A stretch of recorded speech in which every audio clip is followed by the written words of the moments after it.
आदरणीय दाइ पदमचेलजी महाबुलाई यो माइक्रोफोन हस्तान्तरण गर्न चाहन्छु र त्यो भन्दा अगाडि यो कार्यक्रममा सरिक भइदिनु हुने सम्पूर्ण महानुभावहरुप्रति हार्दिक धन्यवाद दिँदै यो आजको आयोजक संस्था ताप्लेजुङ युवा विकास समाजको संयोजक समेत उहाँ आउनु भएको कारणले अघि कार्यक्रम सुरु गरेको समयमा उहाँ यात्राको क्रममा भएका कारणले हामीले एक किसिमको औपचारिकता पूरा गर्न सकेका थिएनौं र उहाँ कार्यक्रमको अन्तिम चरणमा आए पनि उहाँलाई कार्यक्रमको अध्यक्षताको रूपमा हामीले उद्घोष गरेका थियौं र यो कार्यक्रममा आफ्ना महत्त्वपूर्ण भनाइहरू राखिदिन हुनका निम्ति पदमचेलजी महाबुलाई यो माइक्रोफोन हस्तान्तरण गर्दै म पनि आफू बिदा हुन चाहन्छु।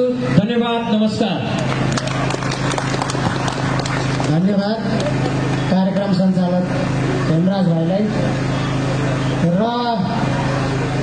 यो जिल्लाको समृद्धि र विकास चाहेर र चाहनु भएर आजको यो र्यालीमा उपस्थित हुनुभएका सम्पूर्ण तह र तबकाका व्यक्तित्वहरूमा मेरो सेवा र नमस्ते टक्राउन चाहन्छु र सबैले एकचोटि पहिल्यै सुरुमै भनिदिनु होला, यस केवलकार, यस केवलकार, यस केवलकार।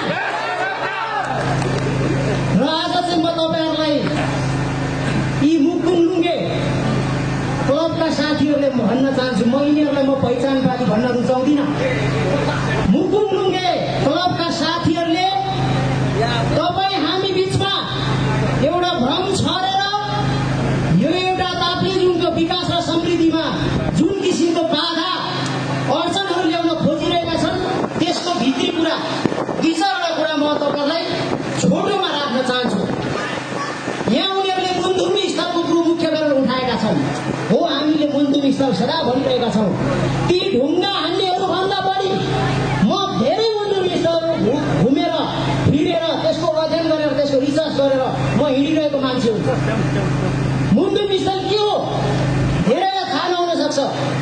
हाम्रो लिम्बू जातिको या थुङ जातिको मुन्धुम अनुसार सृष्टिकालदेखि हाम्रा पुर्खाले हाम्रा देवदेवताले मान सम्मानहरूले पुजेका, घुमेका, फिरेका, उनीहरूले तपस्या गरेका ओडा, खोल्सा, खोल्सी, रुख, बोट, बिरुवा, डाँडा काँडा सम्पूर्ण ठाउँ त्यस्ता छन् हाम्रो मुन्धुममा उल्लेख छ। तिनीहरूलाई हामीले मुन्धुमी स्थल भनेर भनेका छौँ। ती मुन्धुमी स्थलहरूमा यो पाथिभरा देवस्थलको कुरा मात्रै होइन, योभन्दा अगाडि दम्बल खोलामा तागेर यो फक्कु भन्छौँ जहाँ हाम्रो माङ्गे बास बसेको थियो भनेर हामीले विश्वास गरेका छौँ। त्यहाँ पनि विवाद चल्यो, युमा धर्मावलम्बी र किराँत धर्मावलम्बी बिचमा विवाद चल्यो। हामीले भन्यौँ, हामीले युमा धर्मावलम्बीको तर्फबाट भन्यौँ यो मुन्धुमी स्थलको 101 किलोमिटर आसपास भित्रपट्टि कुनै पनि भौतिक संरचना बन्नु हुन्न भनेर भन्यौँ। तर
त्यसको बटम लाइन के हो?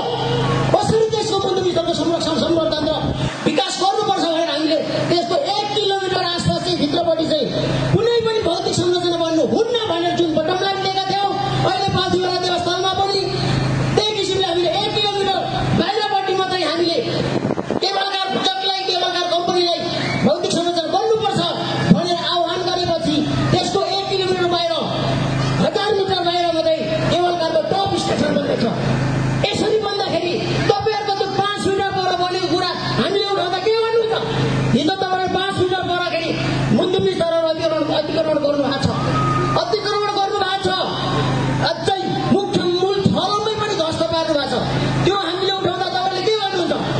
हामीले त अझै पाथिभरा देवस्थानको सवालमा भनेका छौँ 1 किलोमिटर बाहिर। अहिले पनि डिपिआर हेर्नुहोस्, मूल थानभन्दा 1 किलोमिटर तल मात्रै छ त्यस केबलकारको टप स्टेसन। अनि यो बेला चाहिँ तपाईँहरूले मुन्दुमी स्थल अतिक्रमण भयो भने तल भिरमा केबलकार बन्दा तपाईँहरूले चाहिँ त्यो के मुन्दुमी स्थल अतिक्रमण हो, नष्ट भयो, ध्वस्त भयो भन्ने, सांस्कृतिक सम्पदा प्राकृतिक सम्पदा नष्ट भयो भन्ने हामीले थाहा छैन। प्राकृतिक सम्पदा के हो, सांस्कृतिक सम्पदा भन्ने के हो हामीले थाहा छैन। तपाईँहरूलाई मात्रै थाहा छ। तपाईँहरूभन्दा हामीले धेरै माया छ मुन्दुमी स्थलको। हामीले अझ धेरै रिसर्च गरौँ, हामीले अझ त्यसको चाहिँ अझै कसरी प्रमोट गर्नुपर्छ भने हामीलाई थाहा छ। हामीलाई थाहा छ, तपाईँहरूलाई भन्दा हामीलाई थाहा छ। तपाईँहरू त जोतेर धसेर पाथिभराको चुच्चो सुच्चो सबै ध्वस्त गरिसक्नु भएको छ। हामीले त्यसरी अतिक्रमण गरेका छैनौँ। यो कुरा विश्वास, यो कुरा मान्नुहोस् तपाईँहरूले। त्यसरी मुन्दुमी स्थल अतिक्रमण भन्न पाइँदैन। हामीले 1 किलोमिटर बाहिर मात्रै त्यसको चाहिँ भौतिक संरचना बन्नुपर्छ भनेको त्यही अनुसार हामी अगाडि बढेका छौँ।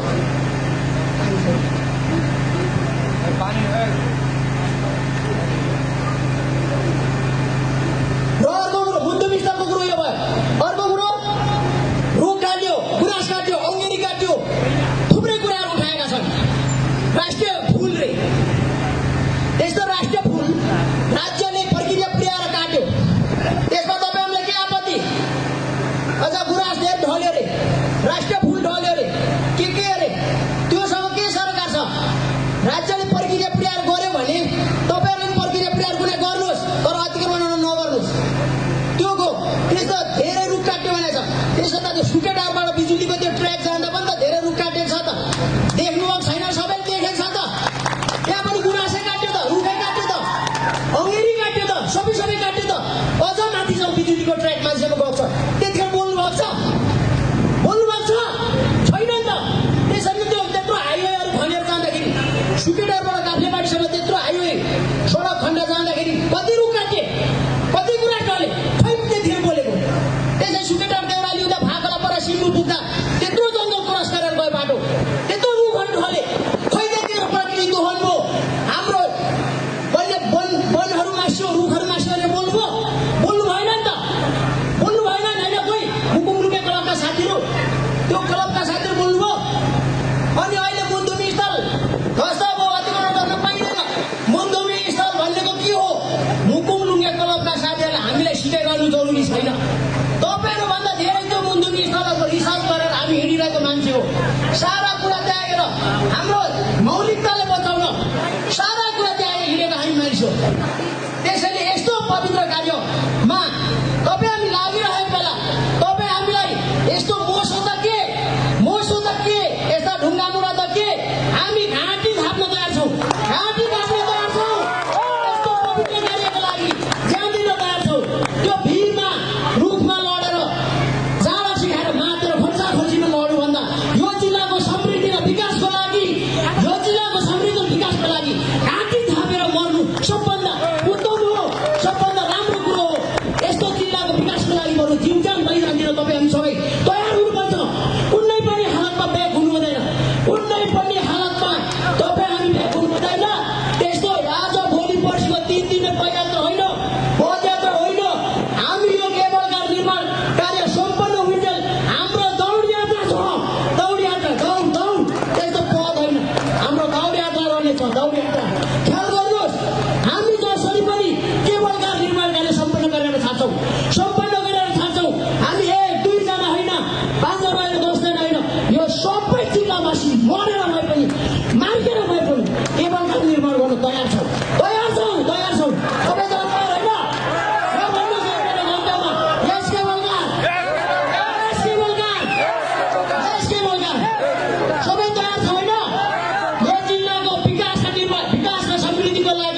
र यो जिल्लालाई अन्तर्राष्ट्रिय यो संसारमा यो पृथ्वीभरि चिनाउनको लागि एउटा यो पहिचान बनाउँदैछौँ। यो पहिचान बनाउनको लागि तपाईँहरू सबै तयार हुनुपर्छ, सबै तयार हुनुपर्छ। तपाईँहरूले घरबार छोडेर पनि यो केवल कामलाई सम्पन्न गरेर जानुपर्छ। त्यस्ता एक दुईजना हुनुहुन्छ, एक दुईजना हातमा मोसो बोकेर आएका, एक दुईजना खुकुरी बोकेर आएका, एक दुईजना लाठी बोकेर आएका छन्। तपाईँहरू तर्सिनुहुन्न, तर्सिनुहुन्न। जीवजान बलिदान दिनु परे पनि यो अवसर हो, यो समय हो, यो मौका हो। यो मौका फेरि आउँदैन। त्यो मैले अघि भने खोल्साखोल्सीमा कहीँ भिरमा कहीँ दुर्घटना परेर कतै मर्नुभन्दा यो ठाउँलाई, यो पवित्र भूमिमा यो ठाउँको लागि हामीले जीव ज्यान अर्पण गर्यो भने यो भन्दा उत्तम, यो भन्दा पवित्र कार्य कुनै हुँदैन, कुनै हुँदैन भन्न चाहन्छु। र अन्त्यमा सबैजनालाई कोही पनि डराउनु हुँदैन र मप्रति भएको दुर्व्यवहारमा तपाईँले कति पनि विचलित नहुनु होला। म आफै पनि विचलित भएको छैन, म कति पनि विचलित भएको छैन। ममा अझ हिम्मत र साहस आएको छ, मलाई अझ हिम्मत र साहस र एउटा जोस आएको छ। उहाँहरूले जोस भरिदिनु भएको छ। यसप्रति ती मुकुङलुङे क्लबका साथीहरूलाई म धन्यवाद ज्ञापन गर्दछु। मन मस्तिष्क मुटुदेखि धन्यवाद दिन चाहन्छु। तपाईँहरूलाई पनि कसैले ढुङ्गा पुरा गरे, मुकुङलुङे क्लबले, मसो दलले त्यस्ता के पुच्किरीले हिर्काए, लाठीले कुटे, खुकुरीले अलिअलि कानहरू तासी गरी नसुताउनु होला। तपाईँहरूले पनि अझ हिम्मत गर्नु होला, हिम्मत गरेर अगाडि बढ्नु होला, हिम्मत गरेर अगाडि बढ्नु होला। आखिर यो ज्यान भनेको 2 दिन बाँच्यो, 2 दिन बाँच्नुको 2 दिनको समयावधिमा तपाईँहरूले अरू त गर्नु नसकेर तर यो जिल्लाको एउटा पवित्र स्थललाई संसारका मान्छे आउने जुन थलो छ त्यसको लागि एउटा मौका अवसर सबै आएको छ। त्यसको लागि तपाईँहरूले यो जिल्लाले एउटा स्वर्गीय भूमि, पृथ्वीभरिकै सबभन्दा पवित्र भूमि बनाएर मात्रै हामी आराम लिउँ भन्न चाहन्छु। र आजको यो र्यालीलाई, आजको यो टोल सभा पनि यही अन्त्य भएको घोषणा गर्न चाहन्छु। धन्यवाद।